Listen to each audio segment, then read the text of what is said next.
David, today's collage is another assemblage of a rogues gallery. How are you today, David? I'm very well. I think this is a pivotal show today because I think I can demonstrate treason as we run into the 20th of January. Over to you. Yeah.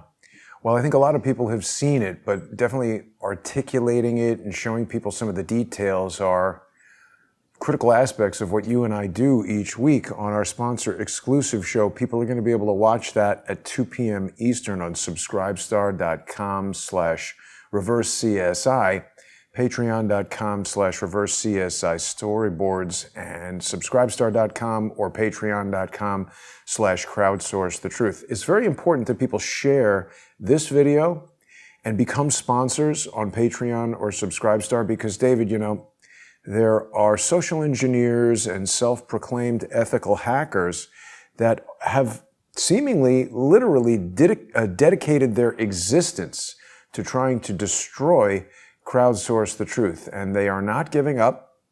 So it's important for people to join us on these sponsored platforms to keep receiving this information. The stated goal, of course, is to push Crowdsource the truth off the internet, so people will no longer be able to see these stories at all. We're not able to broadcast on the Jason Goodman channel today.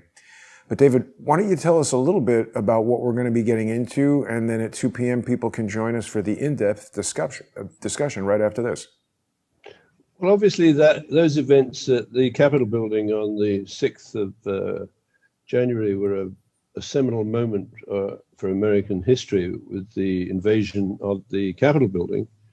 And of course, when I see an event like that, or many of these kind of events, I think back to the time we used to talk about live action role play and test for the possibility that the attack or the invasion of the Capitol building was through a separate organization from the people who were lined up peacefully outside to protest the apparent manipulation of the Dominion voting machines. So now we have a clear record going back through history, if you will, and what we now call live action role play, I suppose back in World War II, we might have called a double cross operation, you know, where various actors combined together, in the particular case of the Germans, to make the Germans think that an attack on Sicily would instead take place in Greece, and they move the forces. So you're subjected to exactly the same I believe, attack.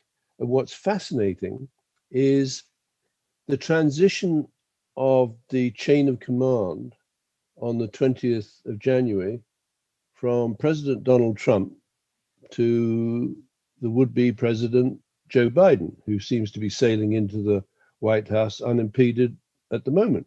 Although I hear that there's a lot of military forces being deployed into Washington to keep the peace. Is that correct?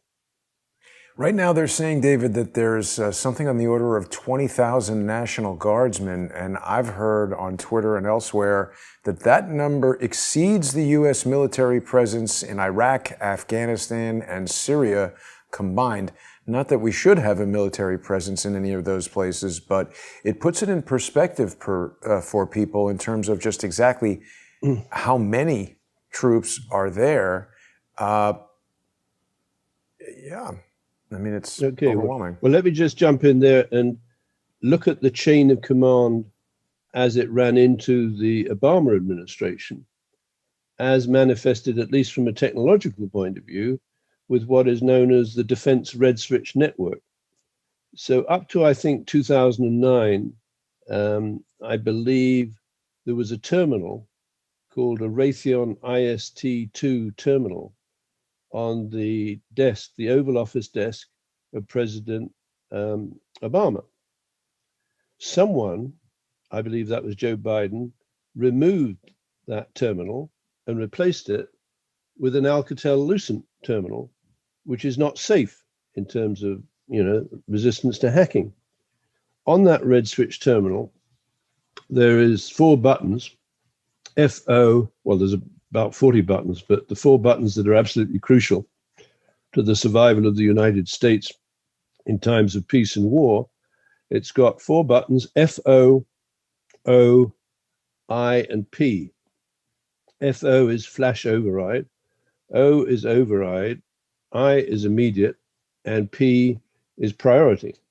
When the President of the United States presses the FO button, or at least historically up to 2009 until 2010 or something of that order, when someone, I allege, treasonously substituted that phone with another one from Alcatel-Lucent, if you push the FO button and you're the President of the United States, you are patched through to the Chairman of the Joint Chiefs of Staff and the line commanders of the Marine Corps, Army, Navy, and Air Force. And we have, I believe, various people chipping away at Crowdsource the Truth, who are former associates with the Air Force and cryptography. But well, you know, David, sorry to interrupt, but I'd like to get an FO button on my phone, but it would have a totally different function. Right. Well, even if you, yes.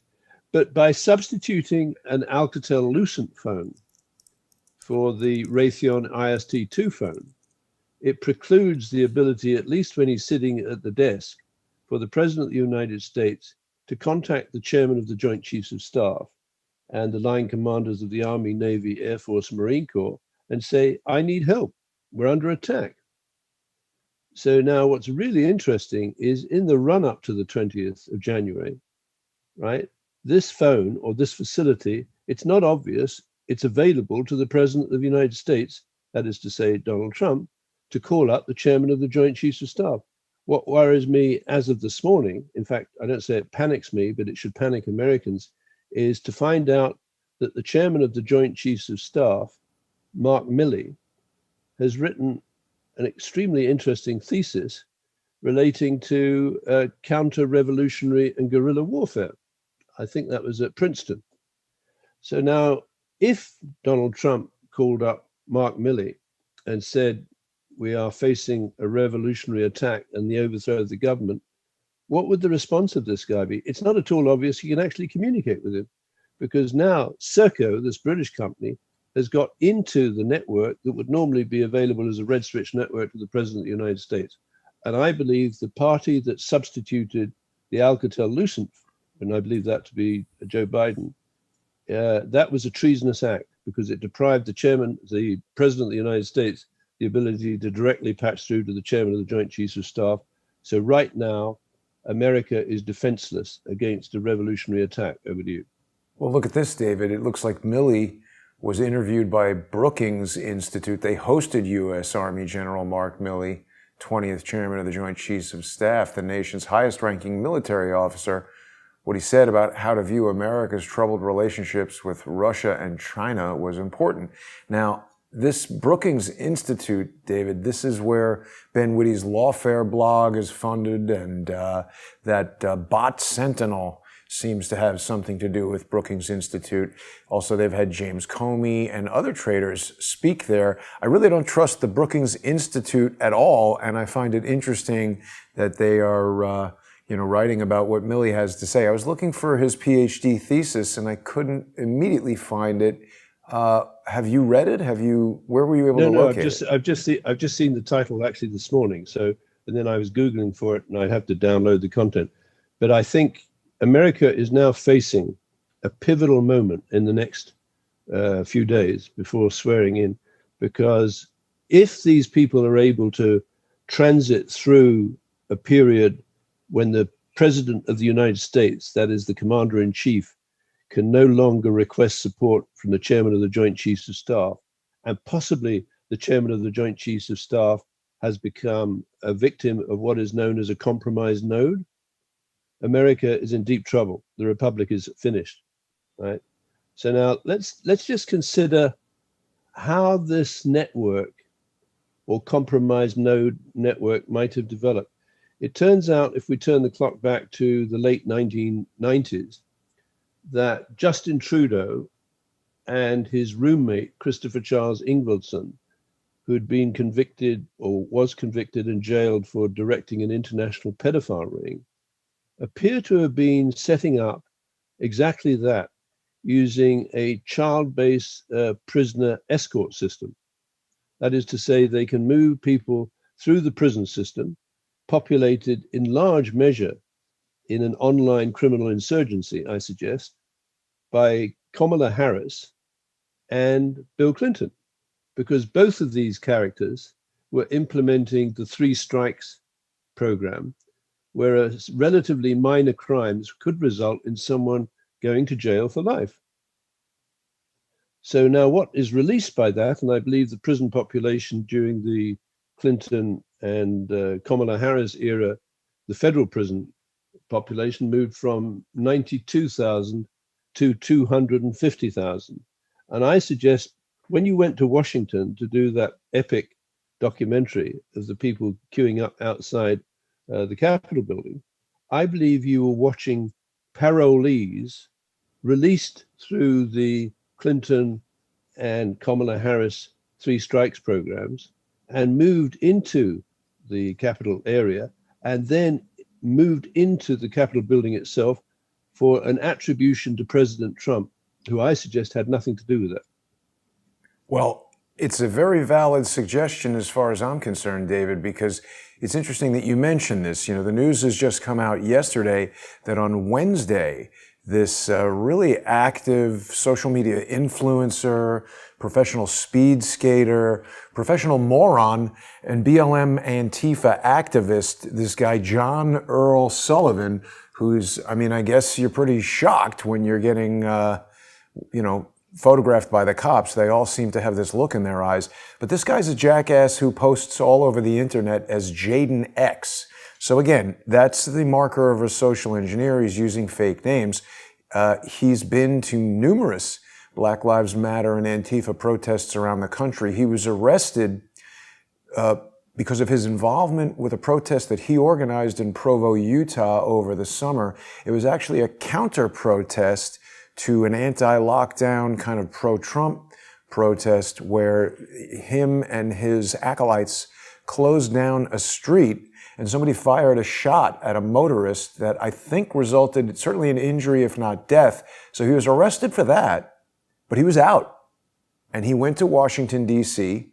He provided one of the key pieces of video of Air Force veteran Ashley Babbitt being shot.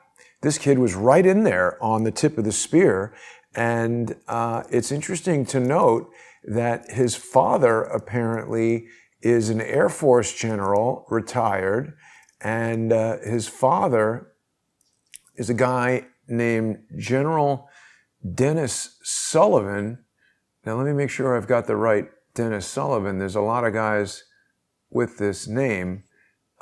He was involved in a reprimand for something to do with nuclear warheads being shipped to Taiwan, David.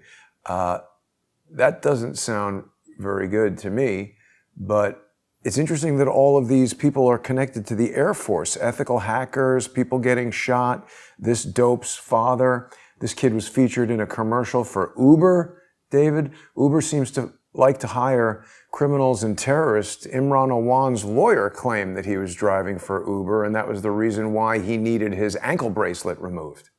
What do you think about all this?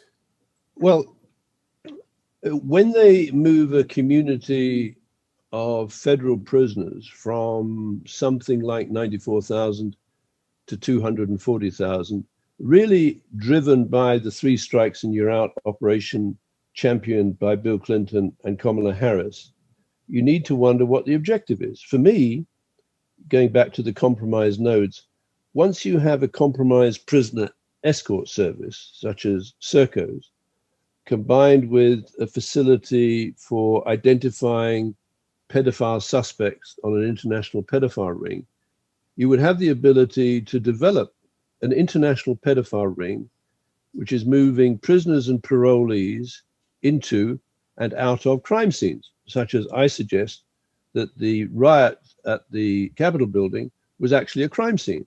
It wasn't instigated by Trump. And if you read the way the Twitter message is rationalizing the withdrawal or cancellation of his account, what it says is they, and I believe that was using artificial intelligence techniques, deemed the content to be interpreted by people to cause violence. That's very different from sending content and instructing people to break into the Capitol building. And now what is most important is that there were 3 social media organizations that almost simultaneously withdrew the privileges of the President of the United States in a flagrant attack, I believe, on free speech. That is to say, YouTube, right, which I understand is now owned by Google, is that correct? Yes. Right? Facebook and Twitter. I've been looking up I'm not complaining, but thoughtful Americans with a background in finance or financial engineering, surely to God, they can ask themselves the question, are the institutional investors in YouTube and Facebook and Twitter operating as a criminal or racketeering cartel? Because if you look at BlackRock and Vanguard and State Street, in almost all of those 3 social media outlets, right, they have between 10 and 20% of the voting shares, which means they can give an order to the directors of those organizations. And I believe, or I allege, the directors of YouTube and Facebook and Twitter were ordered to suspend Trump's privileges, or if that's the correct word, such that the president of the United States could no longer communicate with his supporters, which is almost a bit like that 17th letter of the alphabet, isn't it? I mean, well, how do you mean? I mean that basically these people are attracted into what they think is a free speech arena, and to speculate about conspiracies, because that's the nature of the beast. When they've got a sufficient compact mass of people in that arena, they shut it down, and suddenly the voice that had been between the president of the United States and millions of his supporters has gone.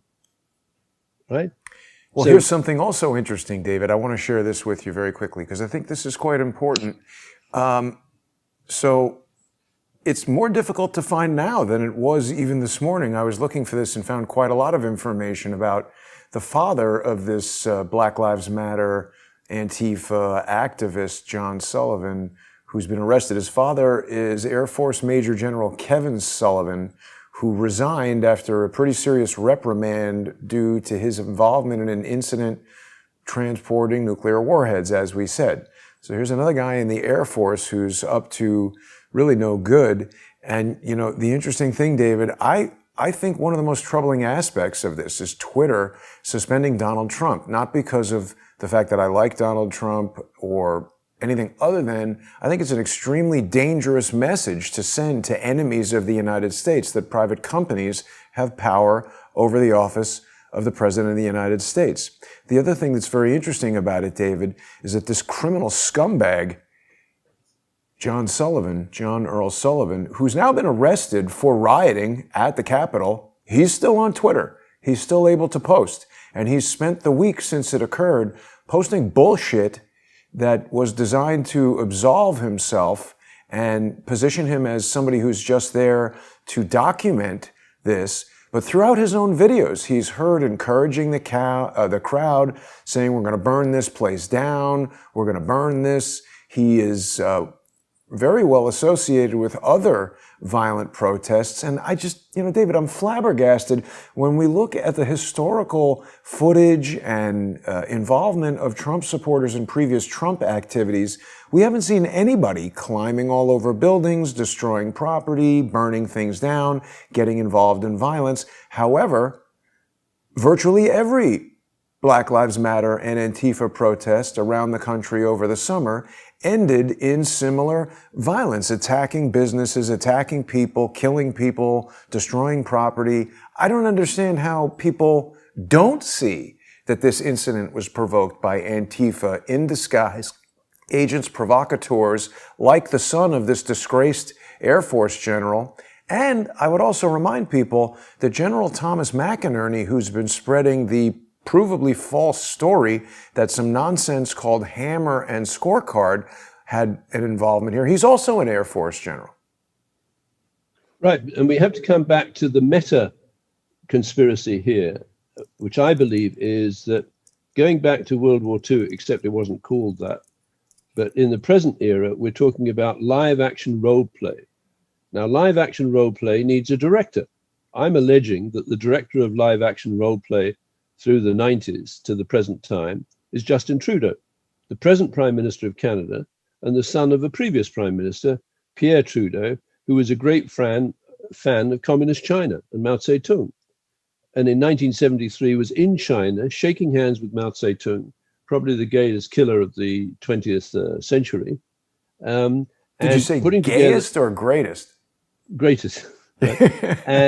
And beginning the accelerated transfer of Canadian defense technology to the Communist Chinese, who have recently threatened to pluck the eyes out of the Five Eyes countries if the Five Eyes countries, which I remind people are New Zealand, Australia, and the United Kingdom, and Canada, and the United States, which have been working together perfectly well, I believe, through the network known as the Five Eyes Signals Intelligence Network, of which the central node is the Combined Communication Electronics Board.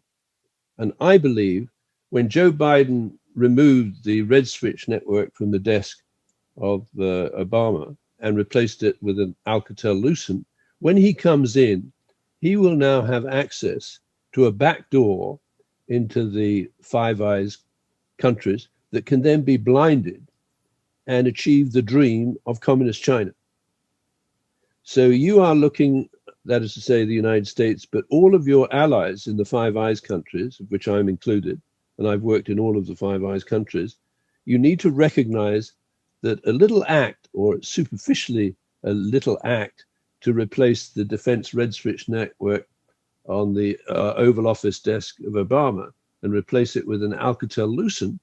And now the defense red switch network is operated by SERCO, right? So SERCO and Huawei have blinded the Five Eyes countries. I believe Joe Biden, either through malfeasance, misfeasance, sheer ignorance, or malice aforethought, removed the ability of the President of the United States to address directly the Chairman of the Joint Chiefs of Staff, and through social media, the people of the United States. Over to you. Yeah, the silencing of President Trump is extremely troubling to me, and we look at it in the context of them allowing obvious terrorists like the son of this traitor, allowing them to continue to post on Twitter while the President of the United States cannot. You're right, David. I mean, we're just in an awful mess here. It's very disconcerting. Robert Milstein, sorry, what's that? Yeah, let me just race ahead because I know time is limited. Yeah, I'd like to explain to the audience how a international pedophile ring can be built into 60 plus countries such that a prisoner escort service could take people out of a jail in one country and move them into a crime scene in another to wreak havoc, London Underground bombing or the shooting at the Christchurch mosque. And then these people can be returned to another country through the best transport systems available. And let me give you an illustration of what was going on in 1996 that made me think the murder of little John Benet Ramsey was actually the first modern example of an international pedophile ring using prisoners to kill high-value targets. Now, a lot of people say, well, how come John Benet Ramsey is a high-value target? I mean, David Hawkins is talking nonsense. Well, let's look very carefully at the wording of that ransom note, right? And what was indicated as the agenda and the objective. I think John Benet Ramsey was killed in order to extort the directors of Lockheed Martin into handing over access keys that they would need for any chance of success in the overthrow of the United States government on 9/11. And I want to particularly focus on the initialism at the end of that ransom note. And lots of people have speculated about that, but it's S period, B period, T period, and C. I don't know if you have any quick assessment of what that initialism, but I've got some very, I believe, thought-provoking ideas and what that might stand for, Jason. Yeah, well, I don't know. Small Business Theater Club. But is that an actual thing? Well, it depends on the purpose of the people writing it. But I think these people, they're very proud of how smart But they David, are. I thought we had associated it with a fraternity of some kind, and I wanted to Yes, ask you about that because the crazy shaman who was wearing the Chewbacca bikini or whatever it is, he was. People have said that this seemingly pedophile symbol on his chest is related to some fraternity that I can't remember right now, but. Oh, Sigma Beta, I know, and I went through various permutations of that, but I've concluded that's not what it stands for. It stands for something else.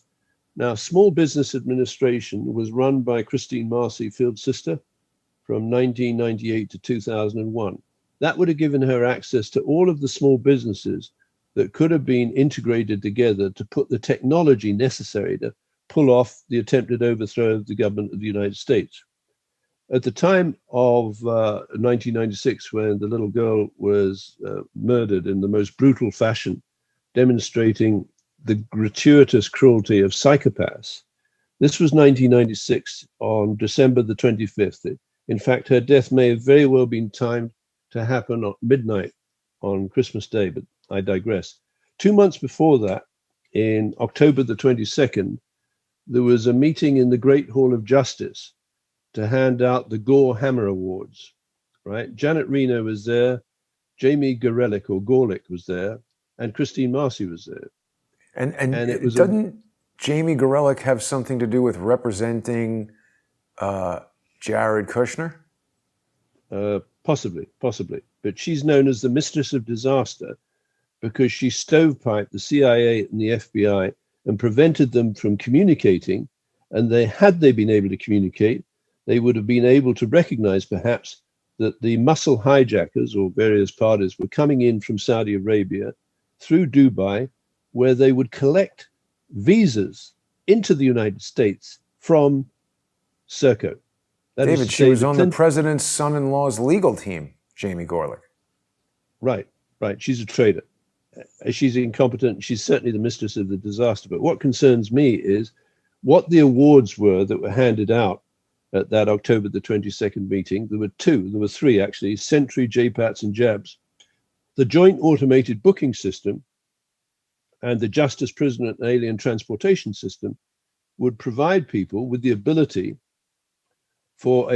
support or capability for a prisoner escort and custody service of the type operated by SERCO, which would allow SERCO to take people out of prison or on parole and move them into a compromised node, such as the World Trade Center on 911. What about people who've been charged with crimes but not imprisoned yet? Exactly, right? So people who hadn't been picked up at the time, such as Epstein and Ghislaine Maxwell. What about this kid, John Sullivan? Exactly. The sky's the limit. But the important thing is, and you see their Veterans Affairs? Yes, his father's a veteran. So you could take veterans, people who are expert in explosives or building demolitions, that you could approach through this creation of child base by Justin Trudeau and his pedophile roommate, Christopher Charles Ingvelson, and trap people in an international pedophile ring and get them either to stand down or their silence or consent to the attack of 911. Right? So what you've got really is the ability to deploy, and you see the state of Illinois and the Department of Justice and Veterans Affairs over on the left. The state of Illinois is probably the most corrupt state in the Union, where 4 of the last 7 governors have been in jail for racketeering. Right?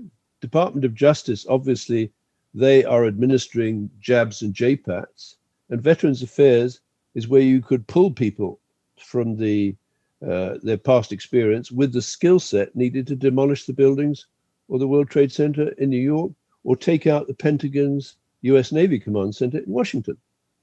So the loss of ability of the President of the United States to call and establish voice contact, recognizable voice contact with the chairman of the Joint Chiefs of Staff and the 4 line commanders, I believe what happened on 2009 or 2010 was an act of treason by Joe Biden. Over to you.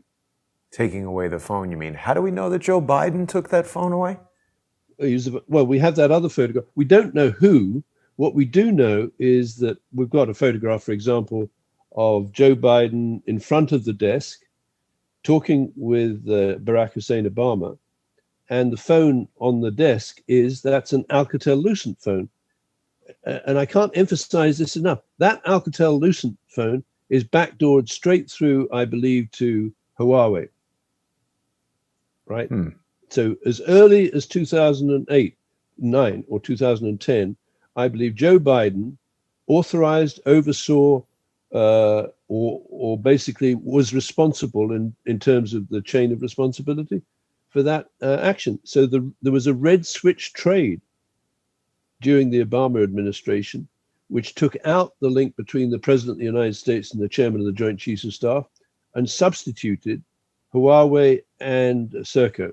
So basically, the revolution has started. It may, in fact, already be over, because now there's an absolute crisis emerging on the 20th of January, Jason, the permanent transition from what you thought was a republic to a revolutionary dictatorship. Over to you.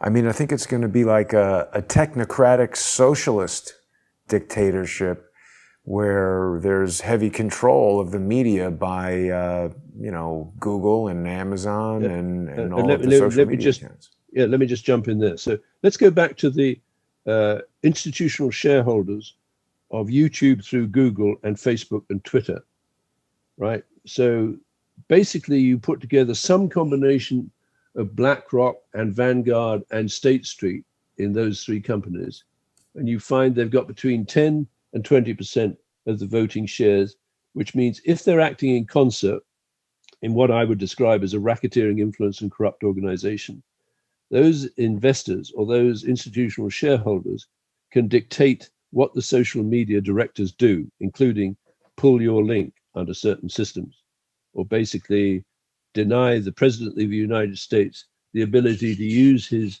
mouthpiece, which was through Twitter, to reach his audience in the run-up to the 20th of January, because they're terrified that Trump would succeed in showing how those Dominion voting machines were manipulated through a back door. You remember that we've discussed the patent, the electronic correction of voter-marked paper ballots. I was looking at an IJCAI, International Joint Conference on Artificial Intelligence paper on correcting ballots, using exactly the same technology. So what Trump had to be silenced, I believe, right? So you've got a situation, it's not just deny, what is the particular constitutional right to free speech? I don't know, is that a particular clause? First Amendment, yeah. The First Amendment. So where has the President of the United States First Amendment rights have gone? He can't substitute in about 10 days for the system that helped him reach millions of people to systems that basically, I think he'd be better off appearing on your show, Jason. Well, I'd be banned, but I would be delighted and honored to have him here. I mean, you're right, David. I mean, I think this is one of the worst things, because also when you look at the tweets, somebody reposted a screen capture of the tweets that got Donald Trump banned, and they are not, it doesn't make sense. What happened was they had whipped the entire nation into such a frenzy by convincing them that Donald Trump had incited this riot, hiding information about the actual scumbags who incited the riot by preying on the stupid. And by stupid, I mean people who think that the 17th letter of the alphabet is something they should be, committing sedition and dedicating their life to without even knowing who's behind it or what its agenda is. But, some of the idiots that were involved in the seditious attack on the Capitol have been allowed to remain on Twitter, while the president, who did not tell people to attack the Capitol, has been kicked off. That's their goal. That was the whole purpose of this, David. I think that we've been dealing with Antifa and other types who are loosely affiliated for years, and the tactics that they're using against Crowdsource the Truth are exactly the same as this. They set up an elaborate hoax event that the target is unaware of. They immediately blame it on the target. And while the target is confused and still trying to figure out what's going on, they use their media apparatus, in my case, social media and a bunch of idiots who I've spoken quite a bit about. And in the president's case, they use the mainstream media and they overwhelm with their parallel narrative right out in the beginning, so that now so many people are convinced that Trump is guilty, there's just no opportunity for discussion. Right. So now let's go back to those institutional investors that would be in a position to instruct the YouTube, Facebook, and Twitter directors to pull all of the links through to Trump. So that includes BlackRock and Vanguard and State Street and various others. Probably if you take the total shareholders in SERCO, they've got $100 trillion of assets under management. And we know that SERCO can inject news and media plays for the United Kingdom government, which is one of the Five Eyes. So where was a major LARP event on 9/11? Well, I believe there was a LARP event on the 47th floor of the North Tower where the shareholders of SERCO were assembled with $100 trillion of assets under management, and they were presented with an unfolding story that was structured by, I believe, Justin Trudeau and his colleagues through his father. Drama teacher. Drama teacher. That it was an Osama bin Laden guy on a dialysis machine in Dubai or a cave in Afghanistan that was managing to orchestrate a live action role play attack on the United States of America that took out the Pentagon's US Navy Command Center. That was not a guy in a cave in Afghanistan. That was a highly organized, structured attack using technology developed by the alumni of the University of British Columbia, in particular, John McDonnell and Werner Detweiler, right, who founded McDonnell Detweiler in 1969 and went on to develop, through their announcement of May the 3rd of 2001, an instrument approach procedure system that could take a plane off its regular en route airway, fly it through various obstacles to line up with a final approach procedure to target, right? So there's no ambiguity there for me. You don't have to be an engineer to understand that the alumni of University of British Columbia would have been in a position to put the aircraft flying on 911 through decoy and drone maneuvers that manifested themselves in the public mind as an attack by Osama bin Laden, right? And so actually you've got a live action role play expert in Justin Trudeau who's staging this transition of power from an elected president of the United States and his ability to communicate with the public to an autocracy or a technocracy where Joe Biden, I would say that it's very obvious this guy is scientifically and technically illiterate. That's less true of Kamala Harris. But remember, Kamala Harris was groomed in that period when child pedophiles are recruited and subsequently deployed in Quebec, at a grade school in Quebec, right? That's where the Trudeaus hail from. The Quebecers, I'm sure they're wonderful people in the great majority, but that's the home of Marxist and Maoist and Leninist thinking in North America, right? They've been 100% aligned against the United States from the days back of Pierre Trudeau. Over to you. Well, David, I'm very interested in coming back to this guy, John Sullivan, because he does seem to be directly tied into the military through his father, who is his adoptive father. And I also, being in Utah and being black, it's one of the states in America where there is a remarkably low black population. I went to the Olympics in Utah in like 2004 or whenever it was. And I remember in one moment I looked around this stadium, there was a black woman singing at the presentation. And I remember thinking to myself, she's the one and only black person I can see in this entire place. And along the lines of what you're talking about with LARPs, a lot of people don't get what a LARP is, a live action role-playing event. I want to show you something, David, that I think is very strong evidence of a LARP. May I share this video with you? Sure, absolutely. So this is from last week. Charles Ortel and I approached this guy. Let's hear what he had to say. And this is on the outskirts So, what's your message today? My message is say no to Antifa. That's my personal message. I'm tired of Antifa destroying cities, wonderful, beautiful cities in this country, like Philadelphia, Seattle, Portland. These cities are run by liberal leftist mayors that basically turn a blind eye to Antifa violence. Antifa dresses up in all black, and then they go around and terrorize the citizens of that community. They go. Notice, David, he's wearing all black except for his Trump mask. And he has this orange bandana, which I believe Antifa members instructed each other to wear a variety of different items so that other Antifa members could distinguish them from actual Trump supporters. But this guy looks to be in his 20s, maybe 30s. And the fact that he would be wearing a COVID mask and be a Trump supporter outdoors is very unlikely. I believe this person is Antifa in disguise. Keep your attention on his eyes and how he seems to be reading a script. Go around and do vandalism, violence. They get their bullhorns and scream in people's faces. They throw explosive devices at law enforcement. They try to break into justice centers around the country. I'm tired of it. The Americans are tired of it. And we need law and order. We need to stop it. Good for you. Thanks for coming out. Were you convinced by that guy's pitch, David? No, totally. I mean, he's an actor, right? He's got a script and he's being deployed. Now, as I understand it, this Boogaloo outfit, is that the right pronunciation? Boogaloo? Yes. Right. They set up a website in Montreal. Oh, yes. Because apparently they were saying this is out of the reach of the FBI, right? And you're safe in that. Now, why wouldn't we believe that Boogaloo website was used as a node to drive the people into Washington and put on or stage a live action role play that could then be attributed to Donald Trump to justify the shutting down of YouTube on the orders of, I believe, the shareholders in SERCO. So SERCO's ability, with its shareholder base having $100 trillion of assets under management, there is the deep state, Jason.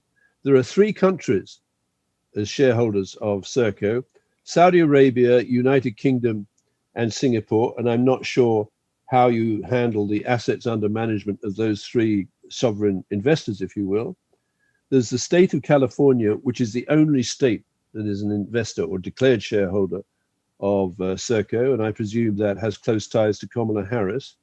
Then you have the 2 radical pension funds. I would say radical because predominantly amongst the post-secondary education, the people are on the left, and that's where the haven for radicalism is. You know, that's where Bernardine Dawn and Bill Ayers hang their hats in Chicago. So you have the Teachers Insurance Annuity Association and the University Superannuation Scheme. That's where what Rockefeller would have called the intellectual elite hang their hats, and they're invested in SERCO. So what you've got, then you've got the big banks, you've got Vanguard and BlackRock, et cetera, et cetera. So these people met on the 47th floor of the World Trade Center on 911, North Tower, to be the victims of or the witnesses to a live action role play event staged by Justin Trudeau and his associates of his father, who had treasonously betrayed Canada right back to World War II when he was kicked out of officers training school for indiscipline.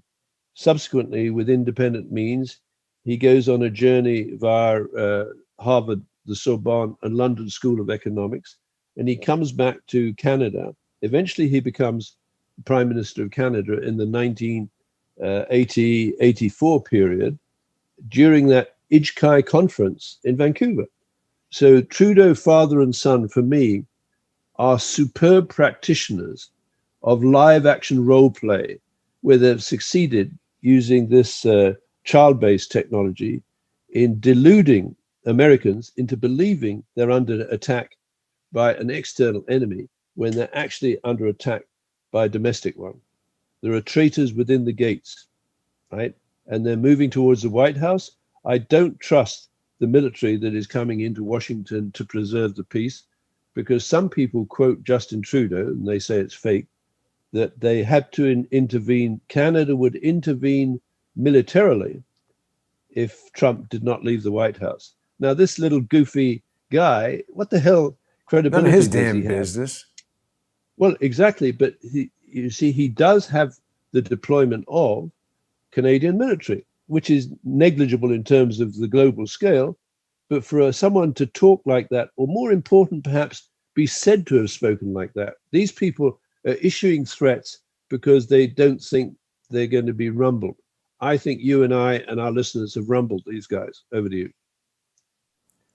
Well, yeah, I mean, there's something here that says that Canada is not planning a military intervention. Where did we hear that they might be? Here it says that they're very carefully monitoring, like, oh, Canada is going to do something to us? I mean, that's ridiculous. Sorry, no offense. It may be ridiculous, but it's already been done because Americans have been asleep. It was started in a process by Pierre Trudeau in a trade agreement with Mao Zedong, going back to 1973, subsequently accelerated by two American generals, the late General Alexander Haig and the late General John Shalikashvili, who've accelerated the transfer of technology, American Five Eyes defense technology, to the Communist Chinese, where realistically the Communist Chinese can threaten to pluck the eyes out of the Five Eyes countries. And I'm afraid, Jason, it's already been done. Correction. The Five Eyes citizens have got work to do, right? They've lost something, but it's not too late. I would allege that the first thing you do is shut down SERCO from all US government contracts. And let me just give you a few of those contracts. SERCO runs the United States National Visa Center. SERCO runs the National Defense Ammunition Center. David, you've just reminded me of something. So they've sanctioned this guy, Andrei Teleshenko, and one of the things that they did was they took away his visa, preventing him from entering the United States. This guy is a whistleblower who worked in the Ukrainian embassy and provided emails and recorded phone calls from Poroshenko and things like that. And this guy was a true whistleblower who had a lot of information, and they pulled his visa. And if you go back to the master node network, I think Treasury is one of those nodes. I think what Justin Trudeau has done using the SERCO child-based prisoner escort system, they've compromised all of the nodes on that network. And there's some pretty important nodes, obviously, right? Treasury. Over on the left, you've got that SAFE network. Just go over to the left. That is the pharmaceutical industry, public key infrastructure. And let me give you an example of where I think the prisoner escort service run by SERCO and Charbase resulted in the spread of the virus, because that woman, I think it's XIU, not sure how you pronounce it, she was escorted off the premises of the National Microbiology Lab by the RCMP. But when did that prisoner escort service stop? What if the RCMP took the woman and her students and the pathogens that had been taken from the lab to Wuhan City to be spread around Wuhan City and create the illusion of that hotspot, right? And the virus has been mutated now so that they've destroyed all of the carriers, probably shot them or killed them or gassed them in Wuhan City. And they've turned the weapon around, being carried through a prisoner escort service into New York and London to shut you guys down. So the Five Eyes countries are being plucked, right? Their economies are being crushed, and it is being done, driven by, although he's a goon and a fool, this guy, Justin Trudeau. Justin Trudeau is a serial director of LARPs, live action role play. I suggest starting with the murder of John Benet Ramsey, right? How old was he now? He's 25. Perfectly old enough. I mean, people have got Victoria Crosses and they've gone to war. He's perfectly capable with, I don't think he's too bright, but with the assets of his father that stretch right through the bureaucracy. Because his father, for example, was president of the Queen's Own Privy Council of Canada in 1968, which is the key position between the Prime Minister of Canada and the bureaucracy.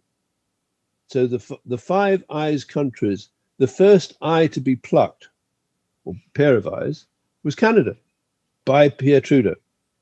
Subsequently, you've got these clowns, shaking hands. I'm not being disrespectful here, but I have no faith in the moral integrity of the Chinese Communist Party, right? They include the ability to take a population, like a target population of the Muslims in North America, put them in re-education camps, and if they wanted to destroy them, infect those people with a virus and kill them, right? The virus is a bioweapon. I'm not saying there isn't a virus, but it's being spread by asymptomatic carriers recruited through the child-based network of children and pedophiles. I just know it. I know it. I know it. America, you're under the gun of these people. There are way too many connections to people who've been convicted of child pornography and troubling things to Justin Trudeau to remain unexplained. It's quite interesting, David. That picture of Trudeau shaking hands with Xi is Trudeau condemning, Chinese taking of foreign prisoners, because he basically let that, what's her name? The woman from Huawei, he let her out. Meng Wanzhou. Meng Wanzhou. Yeah. But they didn't release the Canadians who are there in China. No. And I believe that Meng Wanzhou was recently delivered some bullets, right? So what? The Chinese, there's a couple of bullets that were sent to Meng Wanzhou, who's on an ankle bracelet, living in luxury in Vancouver. Bullets? She should have been extradited. Yeah, I don't know. You'll probably see it in the link. I just saw the link, etc. So Meng Wanzhou should be extradited. What bullets? Who sent her bullets? I'm seeing Meng Wanzhou says, let the bullets fly, but who sent her bullets? I saw a link that someone had sent some bullets in the mail or somehow to Meng Wanzhou. Well, I presume. And the Chinese saying that she should be returned immediately because her life is at risk. No, so that's some fake Chinese bullets that they sent her to set the stage. Yeah. This is the same thing they did with Gretchen Whitmer. And I see seemingly intelligent people referring to that, saying, Trump supporters are crazy. First, there was this plan to kidnap Gretchen Whitmer. Now they're attacking the Capitol building. But this is all hoaxed, staged activities, just in the same way that social engineers are trying to set me up and claim that I've done things. This is what they're doing to President Trump. This what you're looking at there is now, I believe, from a social engineering point of view, the most powerful network in the world, because this grew out of the technology developed at StarNet, which, if you remember, on that raid of the 20th of August of 1999, carried out by 150 law enforcement officers from the IRS, the US Customs, the FBI, the CIA, the Vancouver Police, the RCMP, and the high-tech squad from Ottawa. They took away all of the evidence of hardcore adult and child pornography, where women and children, I believe, had been tortured to death at 425 Carroll Street and maybe taken out to the pig farm to have their remains disposed. Probably the greatest serial crime of individual people ever. So that was all of the kit was taken. I believe that was integrated to Images Technologies of Vancouver Street to run this child base. Now just think about it. So that was running from 1996, about the time Trudeau arrived in BC, right through to the raid of the 20th of August 1999, and they were producing hardcore adult and child pornography in 60 countries, Jason. How many victims? And I'm not just talking about the child victims.